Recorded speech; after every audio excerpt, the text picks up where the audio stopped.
We're now at the Sugarloaf State Conservation Area. We're going for the 5.5 kilometer cliff walk. So we are talking about the design aspect. Why is it different? Okay, the challenge is this.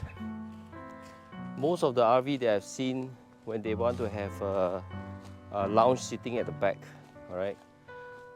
As you know, the space is very limited. So the layout, if you choose the front, is the front. If the back is the back for your lounge sitting. So if you choose the back, then your passenger will have to be seated at the back. So, which means they are seat belted at the back when your vehicle is moving. So, assuming you have a kid, one, or you have a friend who join you, one, right? So that poor person will be sitting alone at the back.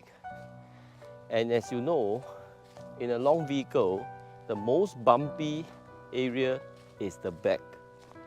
So guess what? When you reach your destination, the guy will come out and vomit. Why? Because it was a bumpy ride. And if you are going for expedition or traveling in New Zealand or Australia, all this mountainous road up, down, and turn right, left, non-stop. You think the guy behind will not get giddy? You get dizzy all the way, right? So it doesn't make sense for anybody to be seated at the back. And also, it gets pretty lonely, you know. You don't get to see the front view, because the most important part of traveling is having a nice view right in front and at the side.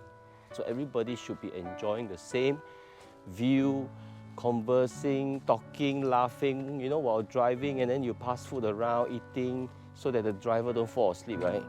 So everybody is together when they're traveling. That's how, you know,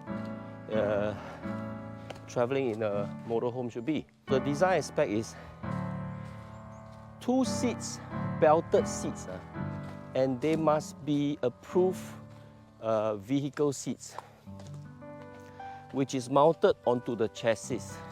The frame of the chair must be steel, stainless steel, designed to be mounted onto the chassis with steel harness and your seat belt, which is bolted to the metal frame. So I've designed a 7 configuration seat that you are able to have it as a car seat, have it as a lounge seat, facing front, facing the back, and finally it can be also converted into a 4-seater dining sofa, 2 each on one side. And in the night, it can be converted into a queen-size bed. Criteria is, we cannot move a single cushion. Without removing one single piece of cushion, we are able to configure all this mechanically as a design form. 7 configuration. We have designed in such a way that it can be done. So we are going through the first prototype to build one. Okay, I think it's a very important feature of this vehicle.